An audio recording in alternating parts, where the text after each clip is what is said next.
Seigneur, nous te recommandons même ce moment. Nous allons partager la parole. Parole dans nos cœurs. Toute personne qui entend cette parole, Seigneur, parle à son cœur. Et fait une nouvelle chose, même parmi nous. Au nom puissant de Jésus-Christ. Amen. Chapatalia non escovra dila apregistes. Ligo non sofra dila non chatala brandekeria dasaya. Merci Seigneur. Alors nous allons aller tout droit vers le message de ce jour. Et j'aimerais que tu prêtes attention à ce que l'Esprit de Dieu fait et à ce qu'il dit en même temps. Je suis jusqu'à un vase, donc ne sois pas focus sur moi, mais sois focus sur l'Esprit de Dieu qui te parle en ce moment. Et si tu te focalises sur l'Esprit de Dieu, je suis très sûr que ce message va changer ta vie. Et à partir de ce jour, tu vas accomplir la volonté parfaite de Dieu pour ta vie, au nom puissant de Jésus-Christ. Alors, nous allons ouvrir nos Bibles dans le livre de Matthieu chapitre 5, à partir du verset 14. Matthieu chapitre 5, à partir du verset 14 au verset 16. Locanto segranon de brasco faradiatalis. Matthieu chapitre 5 du verset 14 au verset 16. Il est écrit: une ville située sur une montagne ne peut être cachée. Et on n'allume pas une lampe pour le mettre sous le boisseau. Mais on le met sur le chandelier. Et elle éclaire tous ceux qui sont dans la maison. Que votre lumière luise ainsi devant les hommes, afin qu'ils voient vos bonnes œuvres et qu'ils glorifient votre Père qui est dans les cieux. Que votre lumière luise ainsi devant les hommes, afin qu'ils voient vos bonnes œuvres et qu'ils glorifient votre Père qui est dans les cieux. La première chose, c'est quoi la lumière? C'est la première question à se poser. Qu'est-ce que c'est la lumière? La lumière est ce par quoi les choses sont éclairées. Et la Bible nous dit, dans Matthieu chapitre 5, verset 16, que votre lumière luise ainsi devant les hommes, afin qu'ils voient vos bonnes œuvres et qu'ils glorifient votre Père qui est dans les cieux. On doit comprendre quelque chose. Dieu ne nous a pas placés ici sur terre, juste pour être parmi les autres. Comme la Bible dit, nous sommes dans le monde, mais pas du monde. Nous sommes peut-être certains parmi plusieurs autres, mais nous ne sommes pas comme tout le monde. Nous sommes dans le monde, mais nous sommes la lumière du monde. Et pour cette raison, nous avons un rôle à jouer. Plusieurs chrétiens marchent comme s'ils ne savent pas qu'ils sont la lumière du monde. Et qui dit lumière, dit espoir. Nous sommes l'espoir du monde. Dans une génération comme la nôtre, où plusieurs choses sont en train de se dégrader. Nous sommes la solution pour notre génération. Mais il y a quelque chose qui se passe. Parce que nous sommes la lumière, ne veut pas automatiquement dire tout va très bien se passer. C'est uniquement si nous jouons notre rôle, qui est d'éclairer notre génération, que les choses vont s'améliorer. Savoir que nous sommes la lumière, c'est une bonne chose. Mais la question c'est comment éclairer notre génération. Et la Bible nous dit clairement, à travers nos bonnes œuvres. Nous sommes une ville située sur une montagne qui ne peut être cachée. Mais pourquoi est-ce que plusieurs sont encore cachés? Pourquoi est-ce qu'on peut voir plusieurs chrétiens? On ne sait pas qu'ils sont des chrétiens. Parfois tu discutes même avec eux, mais tu n'arrives pas à savoir que voici un chrétien avec qui je parle. Lorsque tu les vois marcher, tu ne peux pas identifier que voici un chrétien. Pourtant la Bible dit, nous sommes une ville située sur une montagne qui ne peut être cachée. Mais on a l'impression que les chrétiens aujourd'hui sont encore cachés. Demande à ton frère, est-ce que tu es caché? Demande à ta soeur, est-ce que tu es encore caché? En tant qu'enfant de Dieu, le monde doit savoir que tu es un enfant de Dieu parce que tu es la solution pour le monde. Tu es la lumière du monde. Sans toi, le monde est dans l'obscurité. Sans toi, le monde est dans l'obscurité. Mais la question c'est, comment sortir cette lumière qui est en toi? Comment sortir cette lumière qui est en toi? Lorsque je regarde ma génération, parfois je pleure. Je pleure. Et cela me rappelle une rencontre que j'ai eue avec le Seigneur Jésus. Un matin, je me suis réveillé, il est venu me rendre visite dans ma chambre. Et ce jour-là, il était en train de pleurer pendant qu'il me parlait. Et il m'a dit ceci: je pleure parce que plusieurs sont en train d'aller en enfer. Il m'a dit, je reviens bientôt, mais plusieurs ne me connaissent pas. Il me dit, même dans l'église, plusieurs ne me connaissent pas. Lorsqu'il a dit plusieurs ne me connaissent pas, j'ai pensé directement à ceux qui sont dans le monde. J'ai dit, il y a un travail que nous devons faire pour sauver ceux qui sont dans le monde. Mais j'ai encore été plus écœuré lorsqu'il m'a dit, même dans la maison de Dieu, même à l'église, plusieurs ne le connaissent pas. Et nous sommes supposés être la lumière du monde. Même parmi nous, il y a ceux qui ne connaissent pas encore Dieu. Parmi nous, les serviteurs de Dieu, il y a ceux qui n'ont pas encore une certaine rencontre avec Dieu. Parmi les jeunes, il y a plusieurs qui ne connaissent pas encore Dieu. On doit avoir ce fardeau dans notre cœur, d'amener l'évangile jusqu'aux extrémités de la terre. Ça doit être un fardeau dans ton cœur en tant qu'enfant de Dieu. Que je suis la lumière du monde. Et parce que je suis là, les choses ne vont pas être les mêmes. Les choses vont changer parce que je suis là. Lorsqu'il y a l'obscurité et que la lumière arrive, l'obscurité disparaît. Mais notre génération est la seule génération dans laquelle la lumière peut vivre avec l'obscurité. Ce qu'on voit, c'est l'obscurité et non la lumière. Les enfants de Dieu sont avec les enfants du monde. Mais c'est l'obscurité qui domine. Je n'arrive pas à comprendre ça. Je n'ai jamais vu un endroit obscur où on amène la lumière et l'obscurité domine. C'est toujours la lumière qui domine. Pourquoi dans notre génération, lorsque la lumière rencontre l'obscurité domine? Il y a un problème quelque part. Il y a un problème quelque part. On peut aller à l'église, danser, célébrer et faire beaucoup de choses. Mais est-ce qu'on voit l'impact de Jésus-Christ dans notre génération? Peut-on grandir en nombre? Nous sommes des milliers. Mais est-ce qu'on voit l'impact de Jésus-Christ dans notre génération? Est-ce qu'on voit des vies transformées? Est-ce qu'on voit des personnes qui reflètent le Christ? Combien de chrétiens ont un style de vie qui peut amener une autre personne à donner sa vie à Jésus-Christ? En dehors du fait qu'on te voit poster des vidéos et photos lorsque tu es à l'église, est-ce que ton comportement démontre que tu es un enfant de Dieu? Est-ce qu'il y a une différence lorsqu'on te regarde et on regarde ceux du monde? Parce qu'une chose est sûre, il y a une différence entre la lumière et l'obscurité. Tu ne peux voir les deux et ne pas faire la différence. Et la raison pour laquelle nous ne brillons pas assez dans notre génération, c'est parce que notre lumière, qu'on pense être la lumière, est de l'obscurité. Mais si la Bible nous dit nous sommes la lumière du monde, ça veut dire nous sommes différents. La deuxième chose, c'est nous avons une mission. La lumière n'est pas là pour rien. À chaque fois qu'elle arrive, c'est pour dégager l'obscurité. Donc chaque enfant de Dieu a une mission qui est de dégager l'obscurité à chaque lieu où il se trouve. Dans chaque territoire où tu te trouves, ta mission c'est de dégager l'obscurité. La Bible a dit, occuper la terre jusqu'à ce que je revienne. C'est une mission qui nous a été confiée, d'occuper jusqu'à ce qu'il revienne. Mais pas occuper dans l'obscurité. Pas occuper en essayant de faire comme les autres, mais c'est occuper avec les décrets célestes. Occuper avec le désir de Dieu. Occuper en faisant ce que Dieu attend de nous. Et jusqu'à ce que nous arrivons à faire cela, nous échouons en tant que génération. Jusqu'à ce que nous arrivons à faire cela, nous échouons en tant qu'enfants de Dieu. Il doit y avoir une différence. Parce que nous sommes là. Il doit y avoir un changement parce que nous sommes là. Vous êtes la lumière du monde. On n'allume pas une lampe pour la mettre sur le boisseau, mais on la met sur le chandelier et elle éclaire tous ceux qui sont dans la maison, dans ta propre famille. Combien de personnes sont devenues enfants de Dieu parce que tu as rencontré Christ? Combien de tes camarades sont aujourd'hui enfants de Dieu parce que tu as rencontré Christ? Combien de personnes ont vu ta vie? On dit non, j'aimerais être comme celui-ci. J'aimerais être comme celle-là. On ne peut être la lumière du monde, mais le monde ne nous envie même pas. Ceux qui sont dans l'obscurité envient toujours ceux qui sont dans la lumière. C'est uniquement dans ma génération que ceux qui sont dans la lumière envient ceux qui sont dans l'obscurité. C'est du jamais vu. On doit se poser une question. Qu'est-ce qui se passe réellement? Qu'est-ce qui se passe réellement? Mais lorsque nous avons la connaissance de qui nous sommes en Christ, nous savons que nous sommes la lumière du monde et que le monde nous attend. La Bible dit, la création attend avec un ardent désir la révélation des fils de Dieu. Ils nous attendent parce qu'ils sont dans l'obscurité, ils sont dans les problèmes, ils attendent la solution. La question c'est, qui est la solution? C'est nous. Nous sommes un avec Christ. Donc si Christ est la solution, toi qui es enfant de Dieu, tu es la solution. Si Christ est la lumière, toi qui es enfant de Dieu, tu es la lumière. Et c'est toi que la création attend. C'est toi que le monde attend. C'est toi que ta famille attend. C'est toi que ton école attend pour un changement. Mais jusqu'à ce que tu prennes conscience de cela et que tu commences à agir en tant que cette lumière que tu es, tous ceux autour de toi vont rester dans l'obscurité. Et plusieurs iront en enfer juste parce que tu n'as pas compris ton rôle et tu ne l'as pas joué comme il se devait.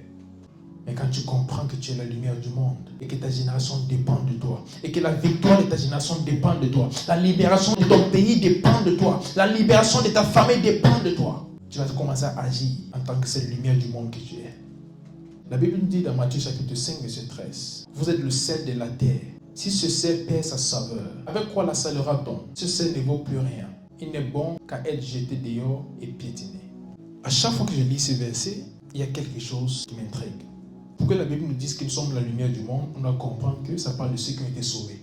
Ça ne parle pas de tout le monde, non. La lumière du monde, c'est ceux qui sont enfants de Dieu. Le sel de la terre, c'est ceux qui sont enfants de Dieu. Donc ceux qui ont déjà reçu Jésus-Christ dans leur vie comme Seigneur et Sauveur.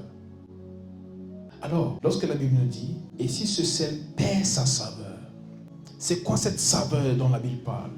Ça veut dire ce que tu as reçu, c'est possible de perdre ça si tu ne joues pas ton rôle. C'est possible que Dieu ait mis un potentiel en toi, mais que tu peux perdre ce potentiel si tu ne joues pas ton rôle maintenant. Tu as reçu un don de la part de Dieu pour servir ta génération. Ce don-là est ce par quoi cette lumière en toi va s'exprimer. Mais jusqu'ici, tu ne joues pas ton rôle. Et la Bible dit, ce sel peut perdre sa saveur. Il dit, lorsque cela se fait, ce sel ne vaut plus rien. Et ce n'est pas fini. Il n'est bon qu'à être jeté dehors et piétiné. La Bible dit, à qui beaucoup est donné, beaucoup est attendu. Si tu as reçu la vie de Christ, fais attention. Aujourd'hui, lorsque nous recevons Christ dans nos vies, nous célébrons uniquement, c'est très bien. Mais fais attention, parce que tu viens aussi de prendre en même temps un rôle que tu dois jouer. Tu viens d'accepter une mission. À partir du jour où tu dis, aujourd'hui, je reçois Jésus-Christ dans ma vie comme Seigneur et Sauveur, tu es devenu un témoin.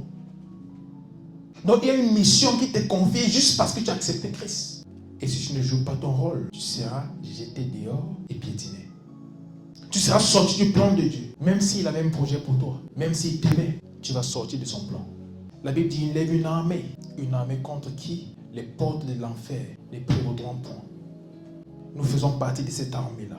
Mais nous devons jouer notre rôle en tant que la lumière du monde et le sel de la terre. Et la question c'est, qu'est-ce qui empêche à la lumière en toi de briller? La première chose c'est l'ignorance. Osée chapitre 4, verset 6. Merci Seigneur.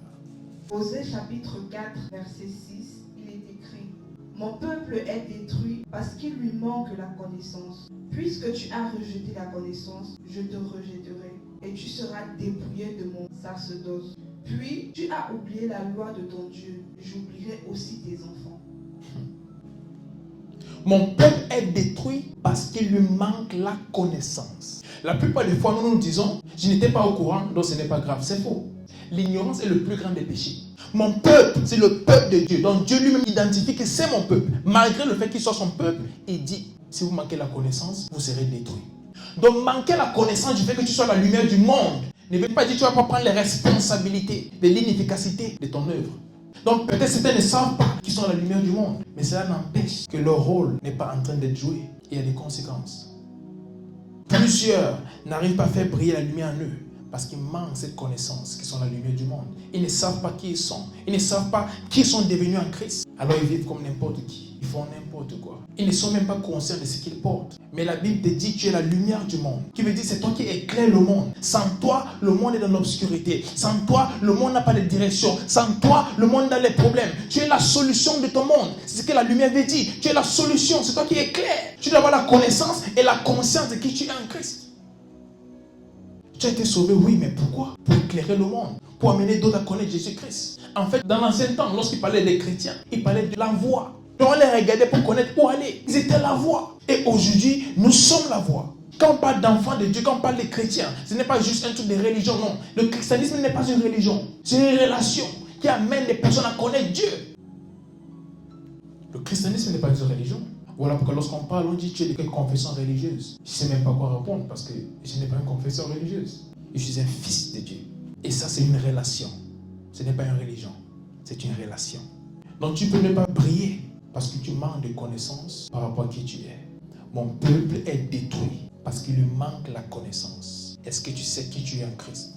Est-ce que tu sais quel est le rôle que tu dois jouer? Est-ce que tu sais ce que Christ a mis en toi? Parce que sans ça, tu ne vas pas briller. Alors à partir de ce jour, il est très important de comprendre qui tu es en Christ, de savoir quel est ton rôle, de savoir ce que Dieu a mis en toi, afin qu'à travers ça, tu puisses exprimer cette lumière qui est en toi, tu puisses faire sortir cette lumière de toi pour éclairer ton monde. La deuxième chose qui empêche à des personnes de briller, c'est la peur. Certains savent qu'ils sont la lumière du monde, mais la peur les empêche de briller. Ils ont peur de ce que les autres vont dire. Ils ont peur de se tromper. Ils ont peur de ne pas être à la hauteur. Ils ont peur des représailles démoniaques. Plusieurs personnes ne brillent pas parce qu'elles ont peur. Elles savent qu'elles sont la lumière du monde. Elles savent ce que Dieu a mis en elles. Mais elles ont peur de la réaction des autres. Elles ont peur de ce que la communauté m'a dit. Elles ont peur de ne pas être conformes à la société. Voilà pourquoi plusieurs enfants de Dieu ne vivent pas pour Dieu. Je vais bien le faire, mais ils vont me critiquer. Oui, la Bible dit, celui qui accepte Jésus-Christ sera critiqué. Tu dois t'attendre à ça. Plus ils ont peur de perdre des opportunités, alors ils décident d'être conformes au monde. Pourtant, ils sont des enfants de Dieu. Pourtant, ils sont la lumière du monde. La lumière ne se conforme pas. La lumière vient dégager des choses qui ne sont pas conformes à elle. Et en tant qu'enfant de Dieu, c'est ainsi que tu dois être. En tant que jeune en Christ, c'est ainsi que tu dois être. Ne pas être conforme, mais à cause de la peur. Plusieurs n'arrivent pas à prendre position. Alors à chaque fois, ils essayent d'être comme les autres. Pourtant, ils ne sont pas comme les autres. Pourtant, ils ne sont pas les autres. Ils sont des envoyés de Dieu. La Bible nous dit dans 2 Timothée, chapitre 1, verset 7. Car ce n'est pas un esprit de timidité que Dieu nous a donné, mais un esprit de force, d'amour et de sagesse. Tu es fort, tu es rempli d'amour et tu es sage. Parce que voilà l'esprit que Dieu t'a donné. Il ne t'a pas donné un esprit de peur. Pourquoi est-ce que tu as peur? Tu dois avoir peur de rien. Car l'esprit que Dieu t'a donné est un esprit de force, un esprit d'amour, un esprit de sagesse. Dans d'autres versions, ça dit un esprit de courage. Tu dois être courageux en tant qu'enfant de Dieu. Tu dois être courageux en tant qu'enfant de Dieu. Tu dois être capable de vivre pour Dieu, peu importe les circonstances. Même si tout le monde autour de toi fait autre chose. Parce que Dieu t'a choisi, parce que Dieu s'est révélé à toi, tu dois te comporter comme un enfant de Dieu. Tu dois être conforme à sa parole et non à la société. Et dans un amour parfait, il n'y a pas de peur. Et Dieu est un amour parfait pour toi. Et en tant qu'enfant de Dieu, ton amour doit être également parfait à l'encontre de Dieu. Et pour cette raison, la peur doit disparaître. Celui qui a peur n'est pas rendu parfait en amour. Parce que dans l'amour parfait, il n'y a point de peur. Et le diable sait que lorsqu'il y a la peur, tu ne pourras pas faire ce pourquoi tu as été créé. Tu ne pourras pas accomplir la volonté parfaite de Dieu pour ta vie. Alors il te garde constamment dans la peur. Tu te poses tellement de questions. Comment est-ce qu'ils vont me voir? Comment est-ce qu'on va me prendre à partir de ce jour? Si je vis pour Dieu, ils vont voir comme si je vais montrer que je suis meilleur que les autres. Ils vont voir comme si je vais montrer que je suis spécial. Et à cause de cela, plusieurs décident de faire comme les autres. Pourtant ils savent qu'ils sont la lumière du monde. Ne déviens pas de l'obscurité juste parce que tu as peur de te révéler comme la lumière. Tu es la lumière du monde. Rien ne peut changer ça. Tu es la lumière du monde. Alors à partir de ce jour, décide de briller. Décide de briller tel que cette lumière que tu es. Et dans 2 Timothée chapitre 1, verset 8, la Bible dit: n'aie donc point honte du témoignage à rendre à notre Seigneur, ni de moi son prisonnier, mais sauf avec moi pour l'évangile par la puissance de Dieu. N'aie donc point honte de rendre témoignage de notre Seigneur. Cette peur, parfois, se manifeste comme la honte. On a honte de parler de Jésus-Christ. Qu'est-ce qu'ils vont dire? Comment est-ce qu'ils vont me voir? Ceux avec qui j'ai commis les péchés par le passé. Qu'est-ce qu'ils vont dire de moi aujourd'hui? Justement, ce n'est pas le passé. Aujourd'hui, tu es une autre personne. Et tu es la lumière qui va les éclairer. Tu es la lumière qui va les amener à connaître Dieu. La plupart des fois, le diable utilise ça. Non, pas le passé, tu as fait ceci, ou tu as fait cela, tu as couché avec quelqu'un, tu as volé. Et aujourd'hui, tu as peur de parler. Parle. Parle. C'est ça la preuve que tu n'es plus la même personne. Parle. En fait, parle même aux mêmes personnes avec qui tu as fait ces choses-là.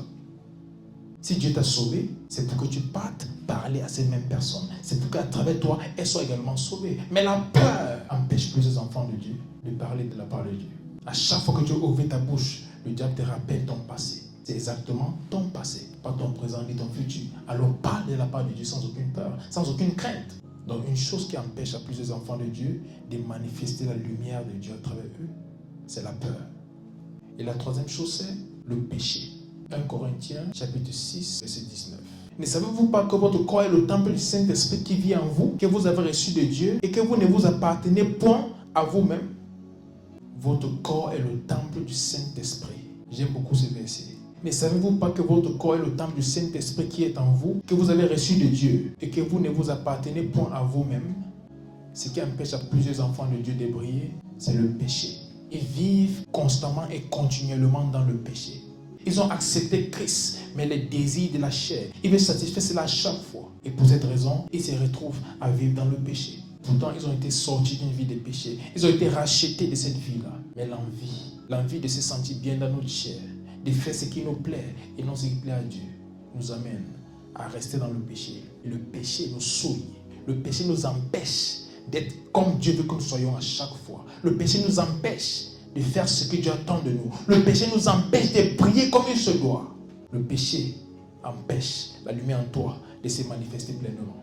La Bible nous dit, nous avons reçu sa sainteté, oui, sa sainte nature. Mais c'est de notre rôle de se sanctifier. La sanctification n'est pas quelque chose que Dieu fait. La sanctification vient de l'enfant de Dieu. La sainteté, c'est une nature qu'on reçoit de Dieu. Mais la sanctification n'est pas un don.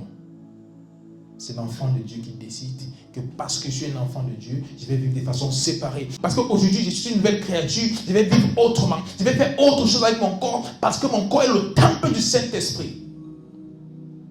Tu rends à l'évidence que ton corps n'est plus juste un corps pour faire ce que tu veux, mais c'est un sanctuaire qui porte Dieu. Tu es le vase qui porte Dieu. C'est à travers toi que Dieu peut être présent ici sur terre. Et quand tu réalises que voilà qui tu es, tu ne vis plus n'importe comment. Et j'ai écrit ceci. L'éclat de la lumière ne dépend pas que de l'intensité de cette lumière, mais aussi de la propreté et transparence du vase qui la contient. L'éclat de la lumière dépend aussi du vase qui porte cette lumière. Si tu te souilles, Dieu ne pourra pas s'exprimer pleinement à travers toi. Si tu souilles ton corps, le Saint-Esprit ne pourra pas s'exprimer pleinement à travers ton vase. Il faut te purifier, il faut te sanctifier, il faut vivre selon ce que Dieu attend de toi et non selon ce que ta génération attend de toi.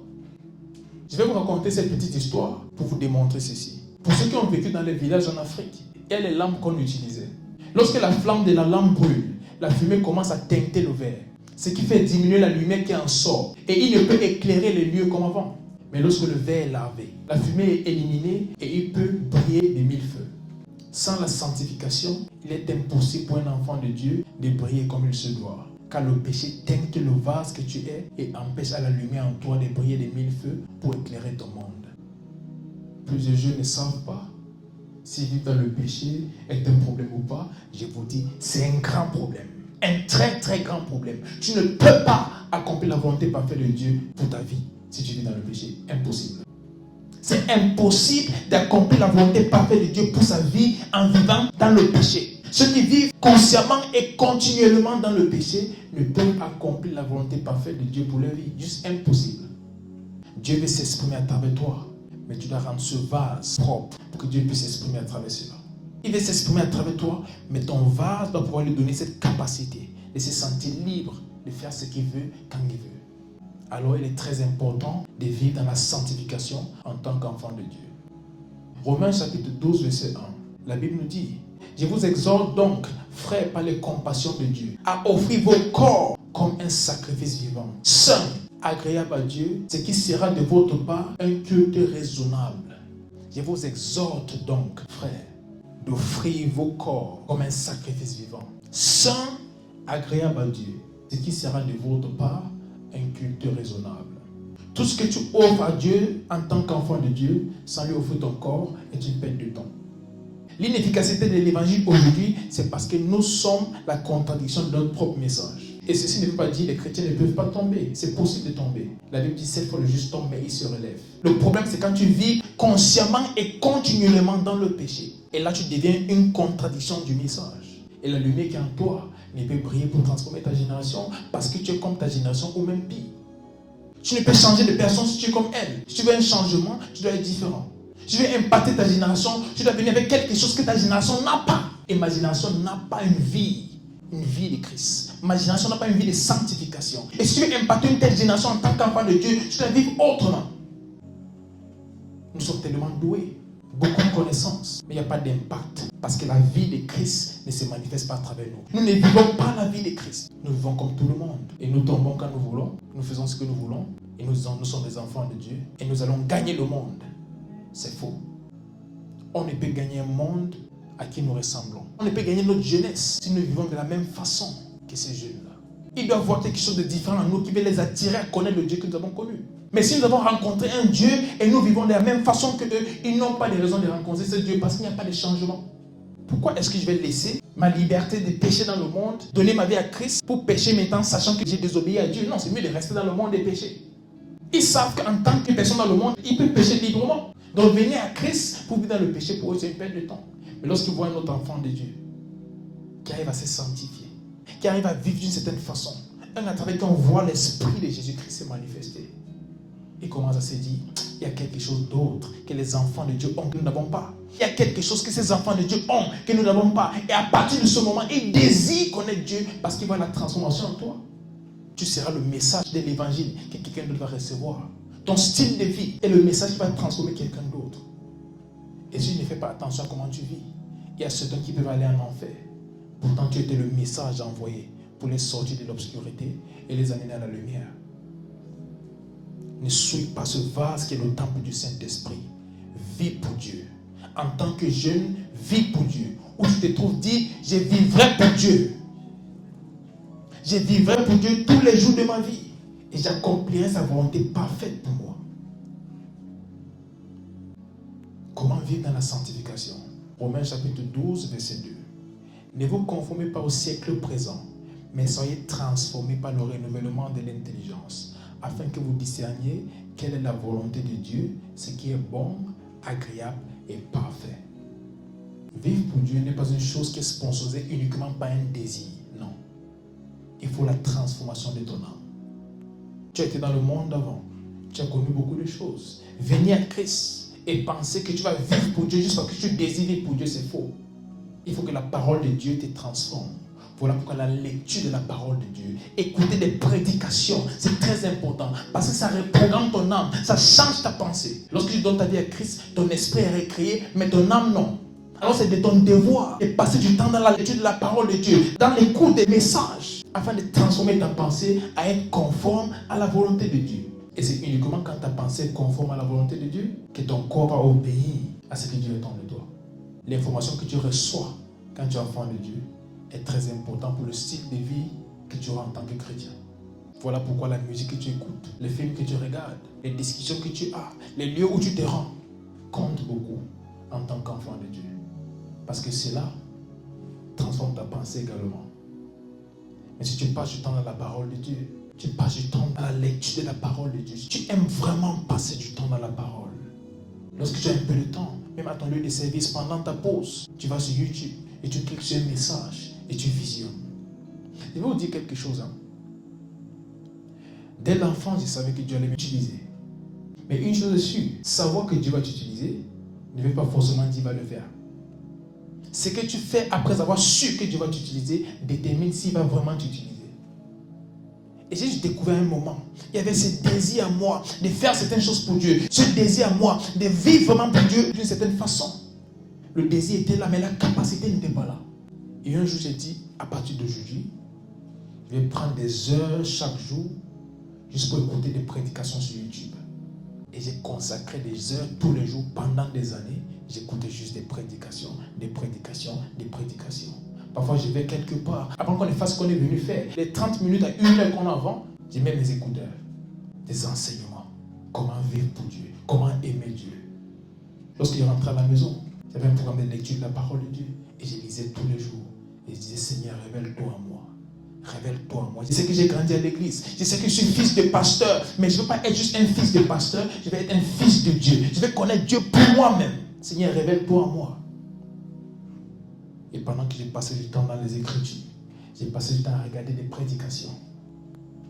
J'ai découvert juste que ma vie devenait un peu plus comme celle de Christ. Elle devenait un peu plus comme celle de Christ. J'ai commencé à voir des choses dans la Bible que je pouvais maintenant voir dans ma propre vie. Et j'ai décidé d'adopter cela comme un style de vie. Tous les jours, j'écoute des prédications. Tous les jours, je lis ma Bible. Parce que c'est ça qui va me transformer. C'est ça qui transforme ma pensée et qui m'amène à être conforme à la volonté de Dieu pour ma vie. Afin que vous discerniez quelle est la volonté de Dieu, ce qui est bon, agréable et parfait. Tu veux connaître la volonté de Dieu pour ta vie? Transforme ta pensée par la parole de Dieu. Tu veux marcher selon la volonté parfaite de Dieu pour ta vie? Deviens un ami de la parole de Dieu. Deviens un ami de ta Bible. Télécharge ça dans ton téléphone. Achète des Bibles. Quand tu finis de lire une, tu gardes. Achète une nouvelle. Ne dis pas que non, j'ai lu la même. Non, achète une nouvelle. Finis-la encore. De la même façon que tu peux acheter beaucoup d'autres choses. La Bible ne coûte pas cher. Achète autant de Bibles possible. Quand tu finis une, tu la gardes. Lorsque je vois chez moi, j'ai fini cette Bible pour cette Bible. Quand je commence une nouvelle, ça me procure un niveau de joie que je ne peux expliquer. Passe du temps dans la lecture de la parole de Dieu. Passe du temps dans la lecture de la parole de Dieu. Passe du temps à écouter des messages. Ça va transformer ta vie. Tu veux vivre pour Dieu. Tu veux manifester ce que Christ a mis en toi, mais tu ne sais pas comment. Retourne vers le même Christ. Et la Bible dit, Dans Jean chapitre 1, verset 1. Au commencement était la parole était avec Dieu et la parole était Dieu. Donc cette parole-là, c'est Dieu. Si tu passes du temps avec lui, tu vas être conforme à lui. Tu vas commencer à lui ressembler. Tu vas commencer à faire ce qu'il attend de toi. Et surtout, tu vas accomplir sa volonté pour ta vie. Alors passe du temps dans la lecture de la parole de Dieu. Passe du temps à fouiller les Écritures. Seigneur, parle-moi une nouvelle fois. Seigneur, qui es-tu réellement? Et les mêmes choses que tu lisais avant, qui n'avaient pas trop de sens pour toi, tu les lis une nouvelle fois. Et on dirait que tu parles directement. Parce qu'en ce moment, il y a un désir accompagné par l'effort. Donc tu ne désires pas juste vivre pour Dieu, mais tu fais des efforts pour transformer ta pensée. Et où le désir rencontre l'effort, le miracle se produit. Où le désir rencontre cette foi. Et comme la Bible nous dit, la foi sans les actes est morte. Donc la foi, c'est poser des actes en te basant sur ce en quoi tu crois. Donc si tu crois que tu peux vivre pour Dieu, pose des actes en lisant la parole de Dieu. Si tu penses que Dieu peut te transformer, pose des actes en lisant la parole de Dieu. Et tu vas changer ta vie. Il y a plusieurs jeunes qui veulent vraiment vivre pour Dieu. Ils n'aiment pas le péché. C'est une vérité. Ils n'aiment pas le péché. Mais ils sont impuissants face à ça. Parce que l'esprit n'est pas nourri. Leur âme n'est pas transformée. Tu ne peux pas écouter la musique mondaine toute la journée et espérer vivre pour Dieu. C'est impossible. Parce que ces informations que tu reçois deviennent ta nouvelle réalité. Mais quand tu passes du temps dans la lecture de la parole de Dieu, tu deviens un peu plus comme lui. Dis, Seigneur, je vais être un peu plus comme toi tous les jours. Seigneur, je vais être un peu plus comme toi tous les jours. Parfois, on ne cherche pas à faire des très grands pas. Commence quelque part. Fais des petites choses. Commence avec 10 versets par jour. Après, tu passes à 20, à 30. Décide que je lis minimum un chapitre de la Bible chaque jour. Et lorsque tu vois que tu as maîtrisé cela, dis que, ok, à partir de ce moment, je lis 5 chapitres par jour. Il y a des moments qui vont arriver où tu veux prendre 2-3 livres de la Bible, tu les finis en un jour. Et ce n'est pas juste pour lire la Bible. Il y a une transformation qui a lieu dans ton corps. Il y a une transformation qui a lieu dans ton âme. Et ton corps commence à refléter cela. Ton style de vie commence à être conforme à ce que Dieu attend de toi. Et en ce moment, la lumière qui est en toi a expression parce que le vase est pur. Le vase est propre. Et permet à cette lumière de se manifester comme il se doit. Permet à cette lumière d'éclairer une génération. Ta vie est le message de l'évangile que c'est d'abord recevoir. Transforme ta pensée, être conforme à la volonté parfaite de Dieu pour toi, à travers la parole de Dieu. Et la quatrième chose, qui est la dernière sur notre liste, qui empêche à certaines personnes de manifester ce que Dieu a mis en elles, ou qui empêche à certaines personnes de briller, c'est leur motivation. Qu'est-ce qui te motive à vouloir briller?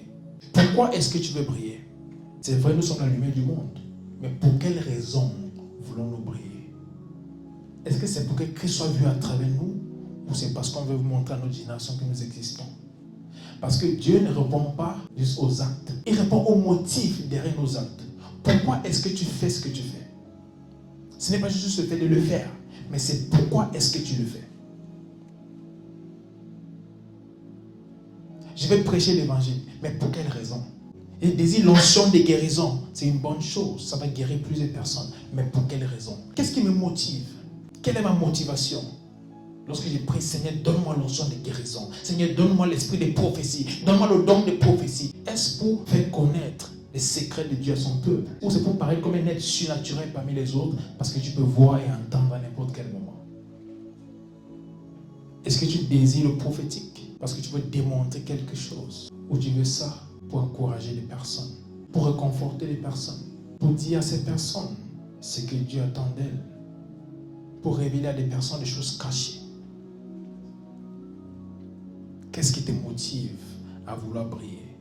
Parce que cela peut aussi être la raison pour laquelle tu ne brilles pas. La lumière en toi, c'est Christ. Et Christ ne se manifeste pas pour n'importe quelle raison. La Bible dit, s'il est élevé, il va attirer les hommes à lui-même. Christ a un but.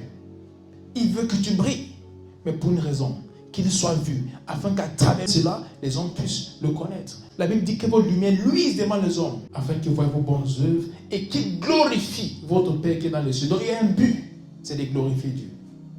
Alors si le désir que tu as de briller n'est pas pour glorifier Dieu, peut-être c'est la raison pour laquelle jusqu'aujourd'hui tu ne brilles pas. Parce que Dieu sonde les cœurs. Il veut savoir pourquoi est-ce que tu désires briller. Il veut que tu brilles. Mais en même temps, il veut savoir pourquoi est-ce que toi, tu désires briller. Quand tu lis la parole de Dieu, est-ce pour avoir des interprétations profondes des Écritures pour bénir le peuple de Dieu, ou c'est pour qu'à chaque fois que tu ouvres ta bouche, que les personnes soient étonnées de ta sagesse, étonnées de ta capacité d'interpréter les Écritures. Pourquoi est-ce que tu fais ce que tu fais? Qu'est-ce qui motive ces heures dans la prière? Est-ce pour rencontrer Jésus-Christ? Ou c'est juste pour avoir la puissance que lorsque tu arrives, on dit l'homme est arrivé. C'est lui, l'envoyé de Dieu, il est là.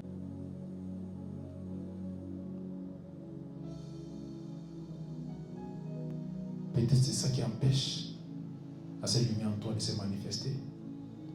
Peut-être c'est cela qui empêche à cette lumière en toi de briller. Mais si tu changes tes motivations et que tout ce que tu veux c'est Jésus-Christ, que Jésus soit vu, qu'il soit entendu et qu'il soit connu à travers toi, je t'assure, tu vas briller. Plusieurs personnes, Dieu les forme même pour le ministère. Il les bâtit pendant plusieurs années. Et à chaque fois, ils disent, mais Seigneur, pourquoi tu ne m'envoies pas? Parce que jusqu'ici, il sait que la personne qui veut manifester, c'est toi-même. Tu es déjà prêt pour la manifestation. Mais la question, c'est qui va manifester? Qui aura la gloire à cause de cette manifestation? Est-ce que ça va être le Seigneur Jésus-Christ ou ça va être toi-même? Et aussi longtemps que ça sera toi, il ne va pas te laisser partir. Il va te garder dans le lieu de préparation jusqu'à ce que tes motivations changent. Jusqu'à ce que tu désires autre chose. Tu désires ce qui est conforme à sa parole. À partir de ce moment, il va t'amener à ce monde. Parce qu'à travers toi, il sera connu et il sera glorifié. Tes motivations. On va lire Actes chapitre 1, du verset 23 au verset 26. Sopa kapota brenos qui va dalia prahatesis. Likonde sofra ante kosa brahate. Merci Seigneur. Actes chapitre 1, du verset 23 au verset 26. La Bible dit, et ils en présentaient deux, Joseph et Barsabas, nommés Justus et Matthias. Puis ils firent cette prière. Seigneur, toi qui connais les cœurs de tous, désigne lequel de ces deux tu as choisi. Seigneur, toi qui connais les cœurs de tous, désigne lequel des deux tu as choisi. Dieu a peut-être un plan pour toi. Il veut que tu manifestes. Mais lorsqu'il regarde ton cœur, parce qu'il connaît ton cœur, la Bible dit, il sonde les cœurs. Il connaît le contenu de ton cœur. Peut-être à l'extérieur, les gens voient une personne qui veut servir Dieu, mais à l'intérieur, Dieu voit un homme qui veut être vu. Dieu voit un homme qui veut se manifester et ne pas manifester Dieu. Seigneur, toi qui connais les cœurs, désigne lequel des deux tu as choisi. Afin qu'il n'ait pas à ce ministère et à cet apostolat que Judas a abandonné pour aller en son lieu. Il tira au sort et le sort tomba sur Matthias qui fut associé aux 11 apôtres. Seigneur, lequel des deux as-tu choisi? Lequel des deux? En se basant sur quoi? Le contenu de leur cœur. Ils étaient là avec Jésus-Christ pendant qu'il était sur terre. Ils ont marché avec les autres apôtres. Ils étaient fidèles peut-être dans ce qu'ils faisaient. Physiquement, il n'y avait pas de faute. Mais lequel des deux tu choisis? En fonction de quoi? Le contenu de leur cœur.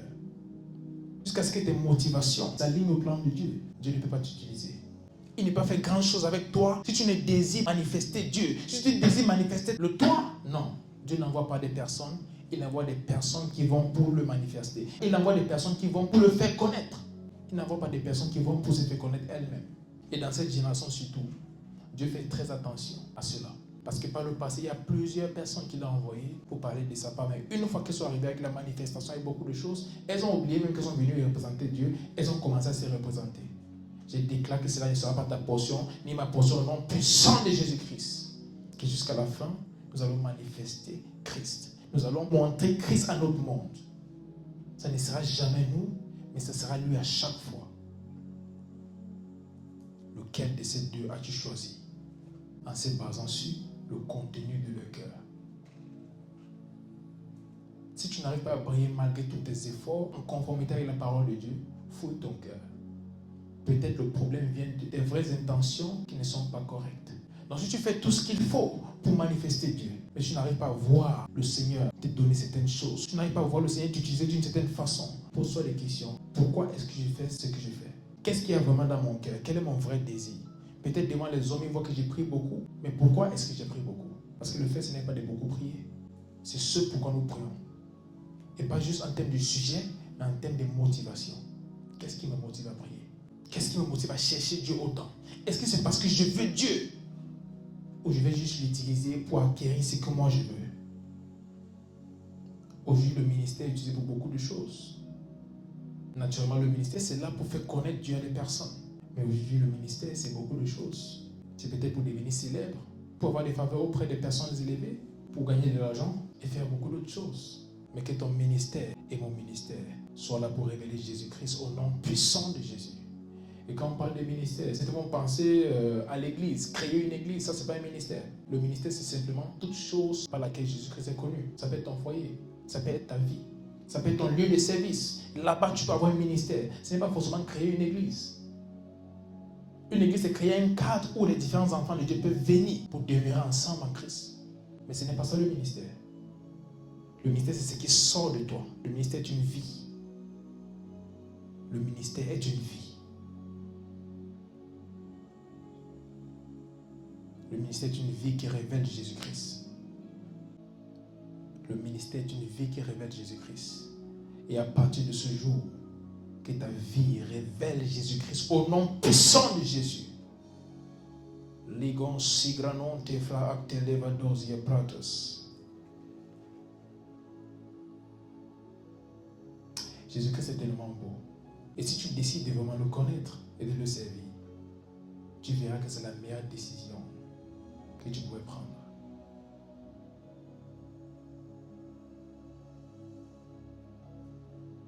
Parfois, je parle avec des jeunes.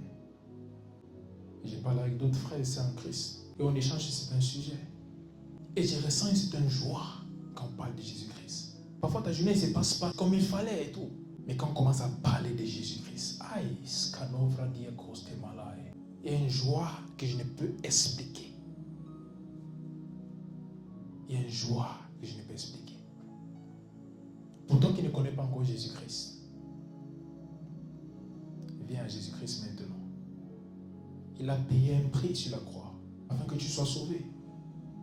Et ne te dis pas j'ai péché, j'ai fait ceci, donc Christ est pour me sauver. En fait, c'est pour cette raison-là qu'il est venu. Si tu étais parfait, il ne sera pas important pour toi. Si tu as tout trouvé correct, Christ ne devait pas être important pour toi. Mais il est venu parce qu'il savait que par toi-même tu ne peux pas. Et tout ce que tu as fait, c'est de dire en ce moment, Seigneur Jésus-Christ, je te reçois dans ma vie. Deviens mon Seigneur à partir de ce jour. Et tu seras un enfant de Dieu.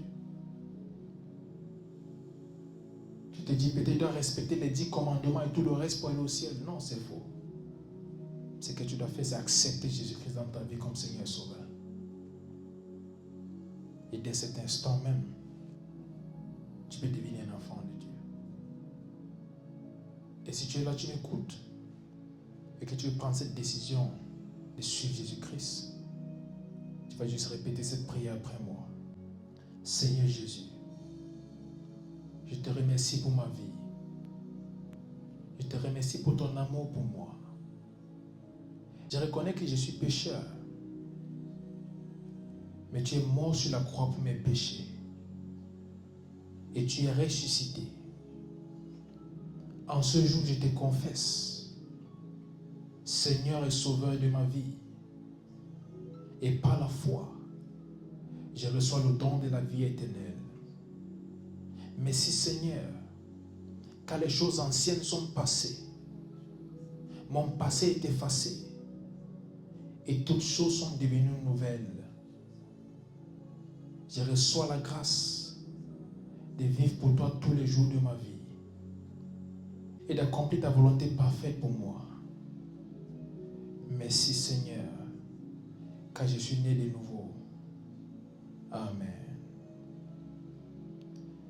Si tu as fait cette prière, félicitations. Parce qu'à partir de cet instant, tu es un enfant de Dieu. Et tu n'es pas juste un enfant de Dieu, tu es la lumière du monde.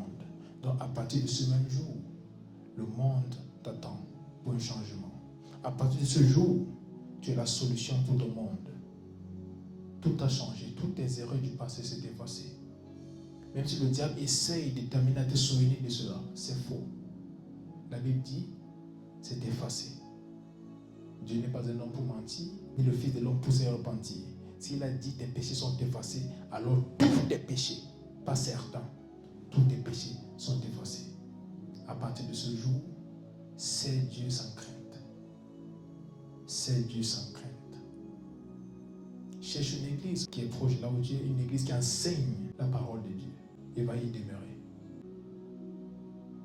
Le Seigneur Jésus-Christ commence une nouvelle chose dans ta vie. Seigneur, j'ai prié pour ceux-là qui viennent de t'accepter. J'ai prié que tu te révèles à ces enfants, afin qu'ils puissent te connaître tel que tu es. Qu'ils puissent savoir pourquoi tu les as appelés et découvrir, Seigneur, ton plan pour leur vie et qu'ils te servent au nom puissant de Jésus-Christ. Je déclare, Seigneur, que les choses qui ont empêché les autres à te servir ne vont pas les empêcher au nom puissant de Jésus-Christ. Mais ils vont avoir une marche avec le Saint-Esprit qui va les amener à vivre selon ce que tu as attendu et à faire ce que tu veux qu'ils fassent. Et j'ai pris qu'au dernier jour, quand tu reviendras, ils seront parmi ceux-là qui iront au ciel pour être avec toi pour toujours. Au nom puissant de Jésus-Christ. Qu'aucun de ces enfants, Seigneur, ne va rétrograder. Aucun d'entre eux ne va quitter la foi. Ils sont scellés par ton sang. Sopra anteco sagia davretus. Et à partir de ce jour, une nouvelle chose se fait même dans leur vie. Et ils sont des bénédictions et des solutions pour le monde, pour leur famille et pour leur entourage. Au nom puissant de Jésus-Christ. Amen. Et toute personne qui avait déjà reçu Jésus-Christ, mais qui n'arrivait pas à vivre pour Dieu jusqu'en ce moment, reçoit cette puissance-là de vivre pour Dieu au nom puissant de Jésus-Christ. Reçoit cette capacité de vivre pour Dieu. Cette capacité de te détacher de tout ce qui te gardait encore dans l'obscurité. Et à partir de ce jour, tu as cette force, cette puissance de vivre pour Dieu. Et le Seigneur se manifeste à travers ton vase. Il se manifeste pleinement au nom puissant de Jésus-Christ. Ce qui est encore captif par le péché, ce qui est encore gardé captif par le péché, les oppressions démoniaques, je déclare que cela cesse maintenant au nom puissant de Jésus-Christ. Celui que Christ a franchi est réellement libre. Et je déclare votre liberté maintenant au nom puissant de Jésus-Christ. Ce nom qui est au-dessus de tout autre nom te libère maintenant. Te libère maintenant et je déclare, tu es libre au nom puissant de Jésus-Christ. You are totally free at this moment to serve God all the days of your life. You are totally free at this moment to serve God all the days of your life. Legranonde soffre ante cosa practalises.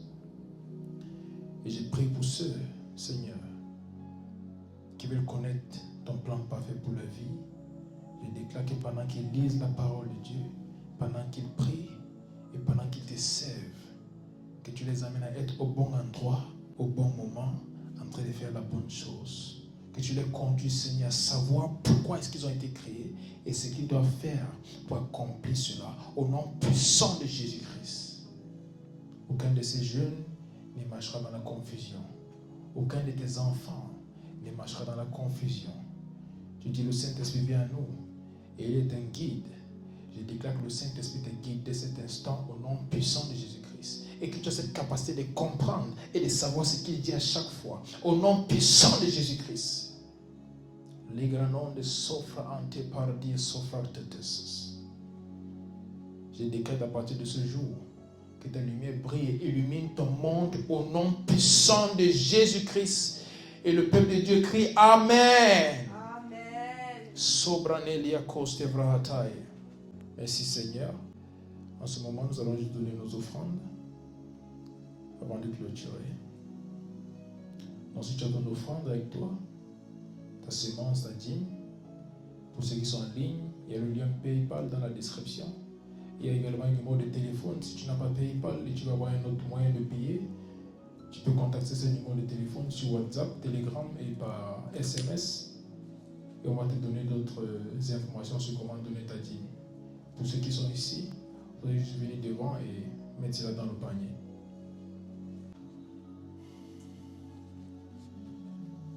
Merci Seigneur. Sopata liganos quebradices. Les consabran de que sopardies sodanes.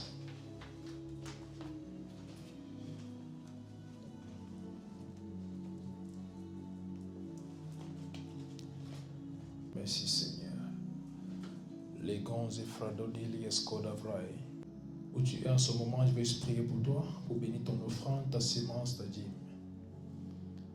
Seigneur Jésus-Christ, je te remercie pour tes enfants et pour leur obéissance envers toi, de donner les offrandes, les dîmes et les sémences. Je déclare en ce moment qu'ils sont bénis au nom puissant de Jésus-Christ. Que les bénédictions qui accompagnent ce principe qu'ils viennent d'appliquer soient leur partage au nom de Jésus-Christ. Je déclare que tous les plans de l'ennemi contre les vies échouent au nom de Jésus-Christ. Ils sont protégés, ils sont préservés. Et même dans des moments comme celui-ci, où l'économie du monde est en train de connaître des moments difficiles, je déclare qu'ils sont connectés à l'économie céleste au nom puissant de Jésus-Christ. Leur cas est différent parce qu'ils ne sont pas pareils que les autres, parce qu'ils sont enfants de Dieu. Et Seigneur, même ceux qui n'ont pas pu donner, peut-être parce qu'ils n'avaient pas, je déclare, Seigneur, que tu pourvois pour ces personnes, afin que prochainement, elles puissent avoir assez pour elles-mêmes et également assez pour accompagner ton œuvre. Au nom puissant de Jésus-Christ, je déclare qu'elles sont bénies, leurs familles sont bénies et tout ce qu'elles touchent prospère. Je déclare que leur santé est préservée. Et pour ceux qui sont malades, je déclare la guérison instantanée au nom puissant de Jésus-Christ. Ils prospèrent, ils sont en santé, comme prospère l'état de leur âme. Au nom puissant de Jésus-Christ. Et je te recommande, Seigneur, toutes ces personnes entre tes mains. Prends soin d'elles, guide-les et fais en elles ce que uniquement toi es capable de faire. Fais en elles ce que personne d'autre ne peut faire. Leur semaine est bénie. Leur semaine est bénie. Leur semaine est bénie. Au nom puissant de Jésus-Christ. Amen. Ok, au revoir et on va se voir pour la prochaine réunion jeudi. Que Dieu vous bénisse.